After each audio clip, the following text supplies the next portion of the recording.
Assalamualaikum warahmatullahi wabarakatuh. Nah, untuk hari ini materi yang sebelumnya, yaitu tentang investasi dalam saham dan obligasi. Saya akan jelaskan sedikit penjelasan dari saham dan obligasi. Ini praktek yang sebelumnya. Di sini ada saham dan obligasi, itu di materi pertemuan sebelumnya, sebelum saya jelaskan materinya. Nah, di setnya itu tentang saham. Pasti kalian paham dan kenal, sering mengenal yang namanya saham. Saham itu adalah suatu investasi, jadi saham berupa bukti kepemilikan dari suatu perusahaan. Jadi kepemilikan suatu perusahaan dibuktikan dari saham. Nah, karena saham ini memiliki dua jenis, yaitu saham biasa dengan saham preferen. Nah, kalau saham biasa adalah saham murni, kemudian yang atas nama, kemudian kalau saham preferen adalah gabungan dari beberapa jenis saham. Nah, metode pencatatan itu kurang dari ini, kalian lihat metode pencatatan, presentasi kepemilikan, dan metode pencatatannya. Nah, materi pernah saya jelaskan kemarin kalau pemilikan saham ada non pengendali dan pengendali. Biasanya kalau pengendali itu lebih dari 50+1% dari kepemilikan saham.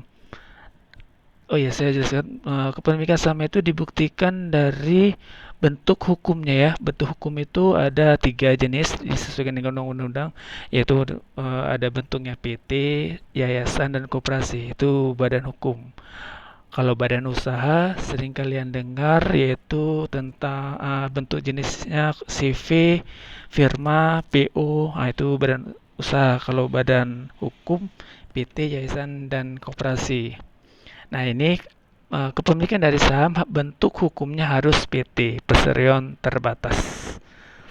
Nah, membeli saham itu bisa di mana aja, tetapi dia harus ada izin dari OJK, Otoritas Jasa Keuangan, yang terdaftar di OJK. Biasanya perusahaan-perusahaan yang ujungnya itu ada sekuritas, misalnya BNI Sekuritas, ada Mandiri Sekuritas, ada Mega Mega Trimega Sekuritas, ada MNC Sekuritas. Nah, jadi perusahaan-perusahaan itu ya bisa kita membeli saham. Membeli saham bisa kita beli dengan nominal angka 100.000.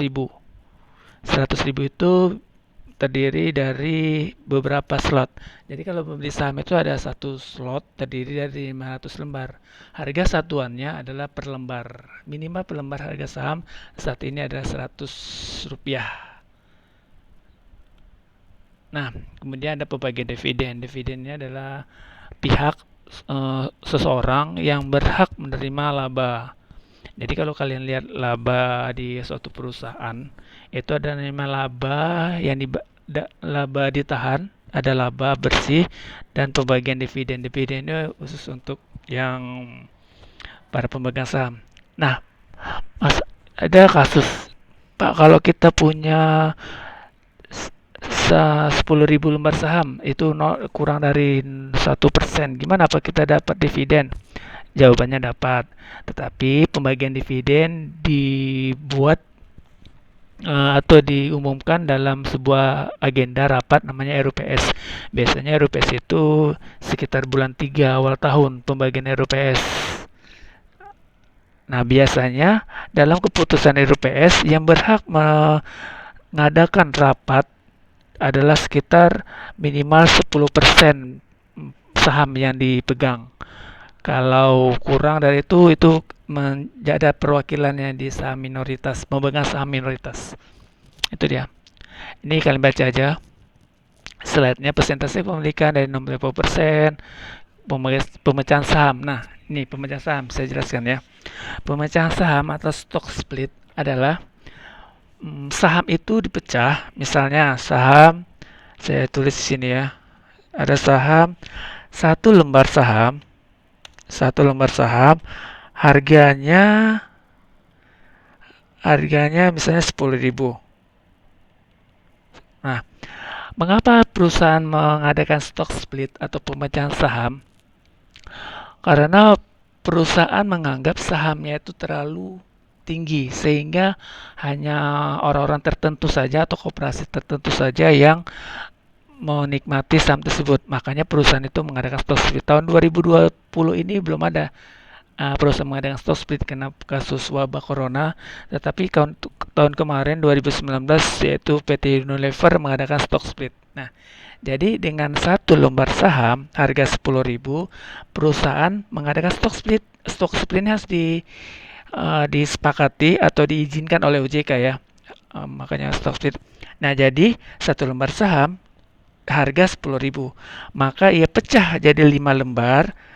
5 dibagi 10 adalah 2.000. Harga sama 2.000. Harga sama, tetapi jumlah lembarnya lebih banyak. Itulah tujuan dari stock split supaya lembarnya banyak dengan harga yang sama, yaitu 2.000. Nah, itu dia stock split ya, pemecahan saham. Stock artinya saham, split artinya pecah, split up harganya naik, atau split down harganya turun. Itu dia tentang stock split. Kita lanjut hak beli saham. Hak beli saham itu hak yang diberikan kepada pemegang saham untuk membeli saham baru dan perusahaan yang tertentu batas saham. Nah, kemudian penjualan dan pelunasan kembali saham. Biasanya kalau pelunasan ini biasanya antar perusahaan, biasanya aktiva aset yang dimiliki oleh perusahaan itu bisa dibeli kembali sesuai dengan perjanjian.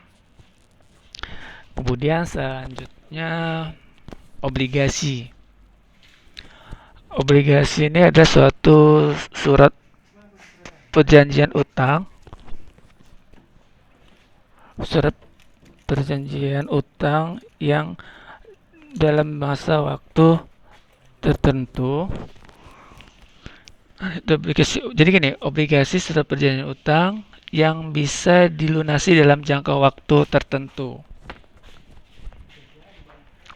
Itu. Jenis obligasi, ini ada jaminannya, garansi. Ya, itu dia.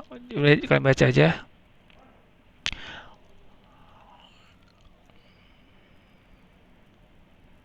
Nah, sini ada tugas. Terus menurut pendapat kalian, tugas-tugas ini ditulis di kertas label folio, kemudian kirim ke WA saya. Hasilnya kirim ke WA saya. Dipoto aja hasilnya. Demikian penjelasan di pertemuan kita di pertemuan ke-89 ya. Ini materi selanjutnya akan saya masukkan ke Google Link. Saya masukkan ke YouTube. Oke. Terima kasih. Wassalamualaikum warahmatullahi wabarakatuh.